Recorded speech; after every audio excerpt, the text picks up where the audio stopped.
Good morning and welcome to the Return Homestead. My name is Mike and my wife Marty and I homestead 6 acres in northeastern Kentucky. Today we are just back out on the homestead getting some work done. The last time we left off actually getting work done, we were working on the chicken coop for the Silkies, and that's what we're going to get back to today.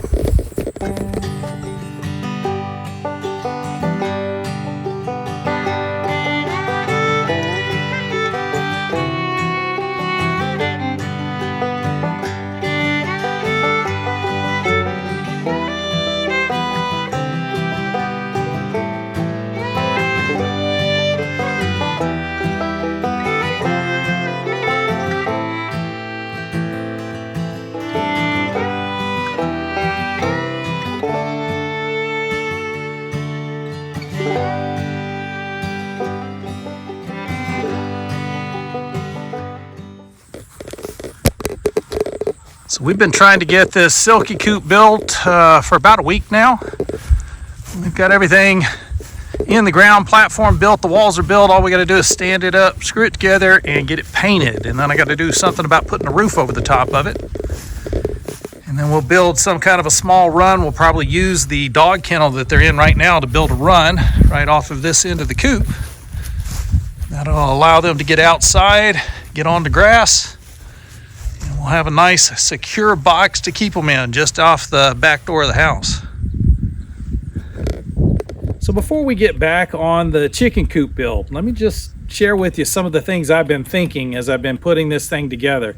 As Marty and I are settling ourselves here onto a new property, this will be our third homestead property, and we are attempting to find a place where we can settle in. And through putting our work into the land, we can make all of the provisioning that we need. So all of our food, all of the resources that we need come right off of the land that we're sitting on.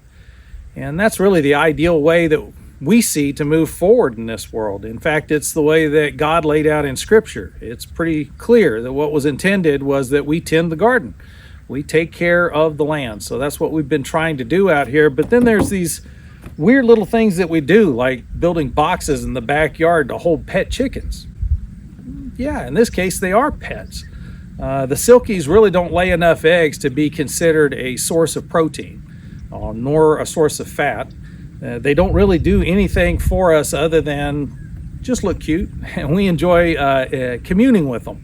The Silkies are a lot of fun. They are relaxed, they're mellow, they help to relax us. It's enjoyable to have those things to take care of. And I guess on the homestead, it's important to remember that not everything is about efficiency and productivity. We're not necessarily trying to generate food with every single thing that we do. We're trying to live a life here where we want a full life. It's not just about returning to the land and labor. We want to return to life as well. And part of that is removing the pressures that the rest of the world puts on you when you're out there mixing it up, trying to earn a living by getting a job and showing up for work every day. This is not different. We get up every morning, we work every day in one location. It's just that the work we're doing is going into us. It's not going into someone else's pocket. And yeah, when you have a job, you're going to get a little bit of money. You're going to be able to take that money and get the food that you need to buy today. If you're frugal and you save, you might even be able to have enough money to buy food for tomorrow. But here on the homestead, we can put in systems that will grow food for us today, tomorrow, next week, next month, next year. That's really what this is all about. We can take care of all of our needs one day at a time, one simple project at a time, one small chicken coop at a time. Even if that chicken coop isn't a part of the productivity of the food that we need to survive.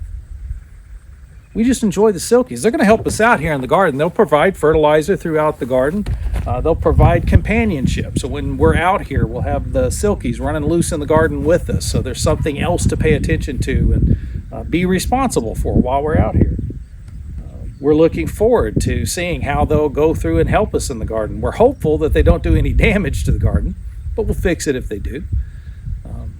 We're just excited to be on the property and have an opportunity to build a future, one system at a time, that can carry not only us well into our old age and beyond, our old age and beyond, and possibly even the next generation could take advantage of those systems to be able to provide for their needs.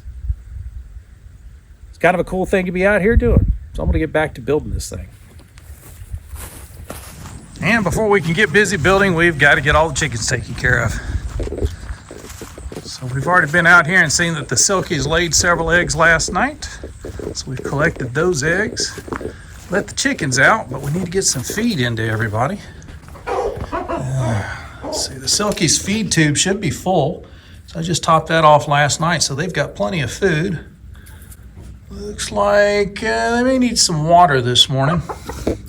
And then I'll throw some of these scratch grains in. I don't know. The big chickens will not eat the corn out of this. And I can't tell if the Silkies are or not because their bedding kind of looks the same color. It's hard to tell. We're going to go ahead and give them some corn as well. This chicken coop here in the barn has turned out to be a real godsend. Granted, we did lose some chickens trying to get birds moved into this thing, but it is solid and it will hold a lot of birds. They're not laying eggs right now. That's the one thing that is perplexing me, except that we're heading into the winter. So sometimes they do stop laying in the wintertime. That's not a big deal. And we did stress these guys out pretty bad moving them. I'm surprised we didn't lose any actually in the move. But they're all in here now. They're safe and sound. They are all fed, and we can get back to building the Silkie coop. So this is probably the most important project we've got going on the homestead right now. The Silkies, they're safe and secure inside of a dog kennel in the barn, but the place of the floor where I set it up is a little bit damp.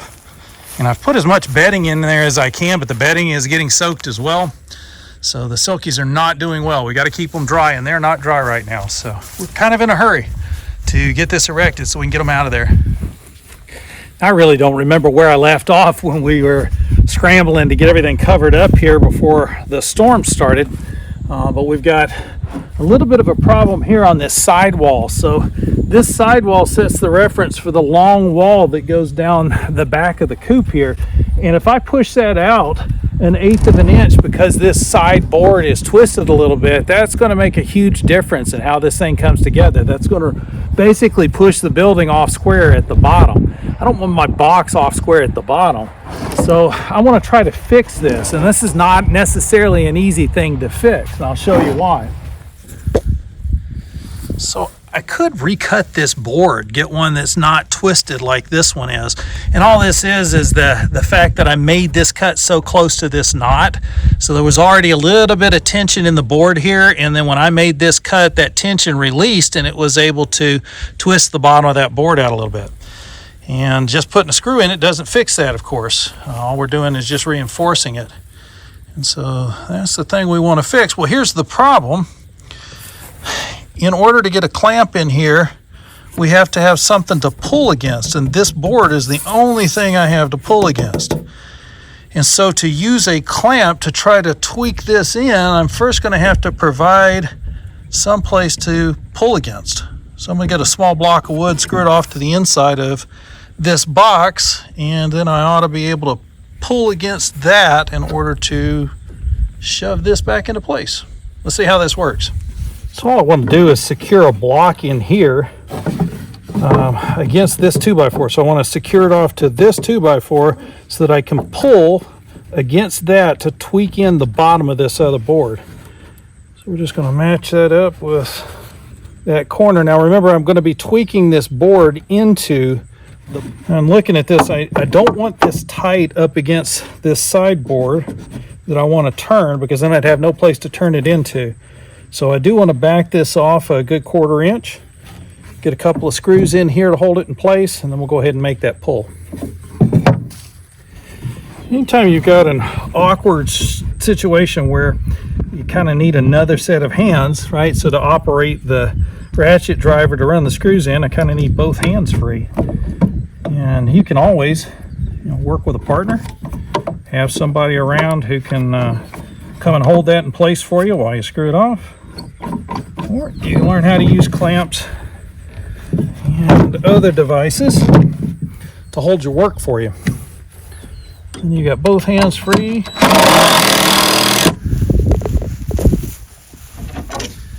So now with that block in place to pull against, I should be able to set a clamp to pull against the block and push on the bottom of this 2x4.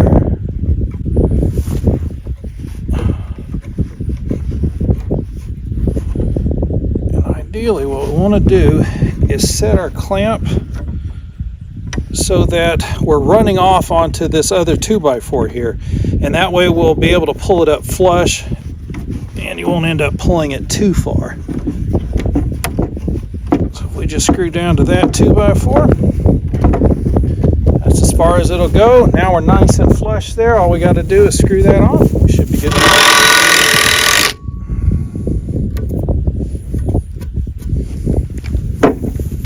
Once the screw's in place, you can take the clamp off. Now we have a nice square flush corner. No problems there. That'll allow us to assemble our walls nice and square.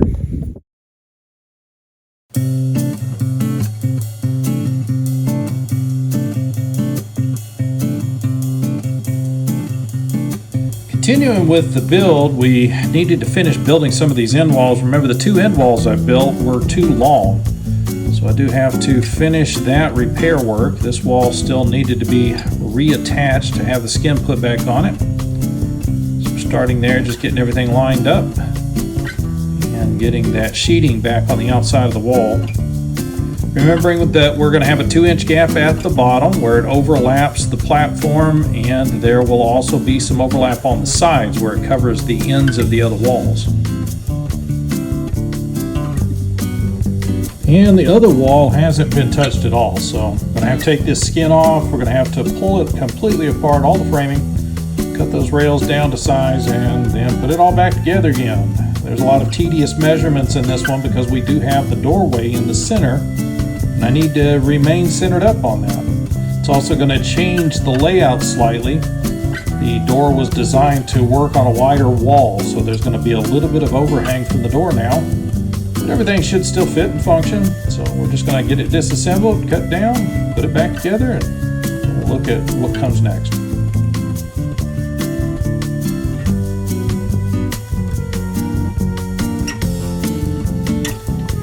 And once we've got that all assembled, I am down to stacking. So I'm going to stack these walls on top of the platform and on top of each other until we get them to a place where I can lift them up one at a time, putting them into position and screwing them off without needing any additional help or assistance. This is actually a process that is best done with two people. And Marty is busy working inside the house. She's got plenty of things she's working on to get us settled inside the home, getting us unpacked and getting all of our systems in place in there. So I need to figure out how to get this thing up and in position without hurting myself, with just me to do it. So let's see if we can get this thing staged.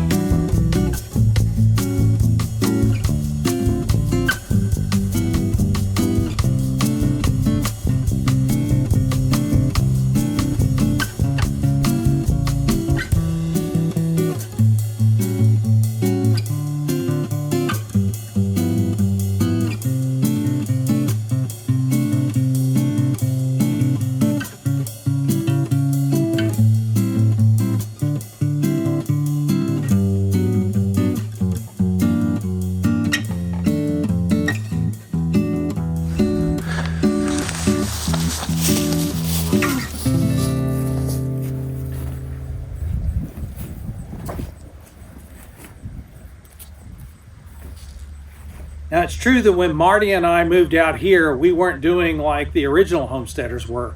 So when they left the East Coast, headed out west, there was nobody out there to support them or back them up. There were no lumber mills. There were no hardware stores. There were no plumbers or electricians. They were on their own. And that meant when they got out there, they not only had to find all of their own resources, but they also had to do all the work by themselves. And, you think about assembling a log cabin with no nails or screws, no hardware store. All you've got saws and axes to work with.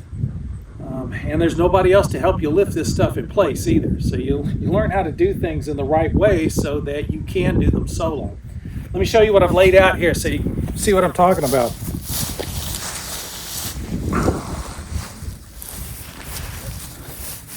So one of the reasons I like to use this type of construction when I'm building a small box like a chicken coop is that it is easy to assemble for one person. So we have one end wall that will go up first. And all we're going to do is center it up on this end of the coop and then screw it off to the platform. After we've got that screwed off, right up here on top of the stack is the very first wall that goes up. This is the front wall of the coop. It's the wall that has the door in it. And it's going to go up first on this side. Underneath that wall is the next wall. So it's already on the platform. It's ready to go. And it just lifts up and slips off the other side. So I ought to be able to stand both of these walls up while standing on the platform and not even have to get off the platform in order to make it happen. And then finally there's one last wall to lift up, and that's where the chicken's door is, and that goes right here on this end. So now let's see if I can actually pull this off and get a structure standing up here.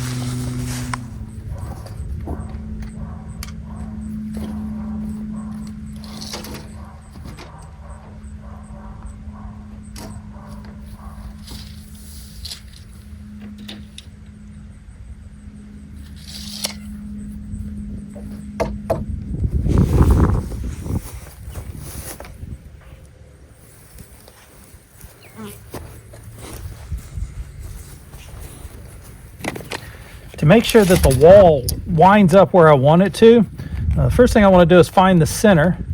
And so this is right on our center mark. And then from the center mark, I know that the bottom plate of this wall is 32 inches. And so if I go out 16 inches in each direction from center, that's going to get me the exact places that the sides have to land on the base. So I just put the 16 on that center mark, and then using the end of the tape I make a little dent in the plywood, and I can go back and shade in those little dents, and that shows me exactly where the edges of the wall need to go.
Not too shabby.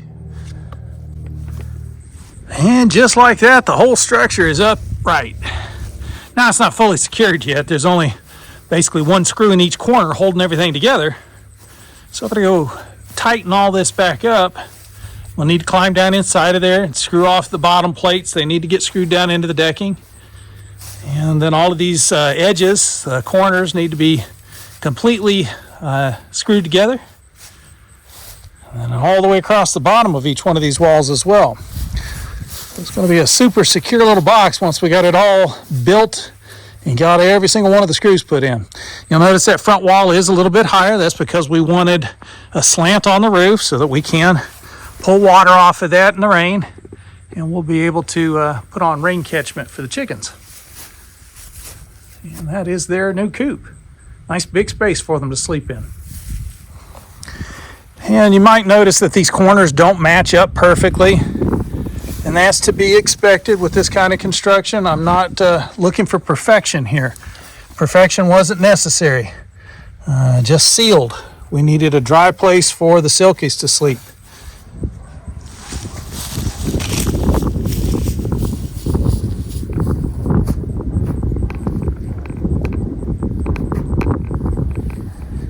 As long as you take your time and you work carefully, it is possible to build even large structures with just one person. You don't have to have two people. You don't need a crew of people. And yes, you can do it. You don't need to hire a contractor to come and put in a chicken coop. You can build a chicken coop yourself. If you've never done it before, fine. Go out and buy one sheet of plywood, a couple of 2x4s, and just build yourself a wooden box. See what that's like. If you're able to build a wooden box, it's just a bigger wooden box. So get out there and find some land, put some effort into it, get yourself a bit of wood and go build a chicken coop somewhere.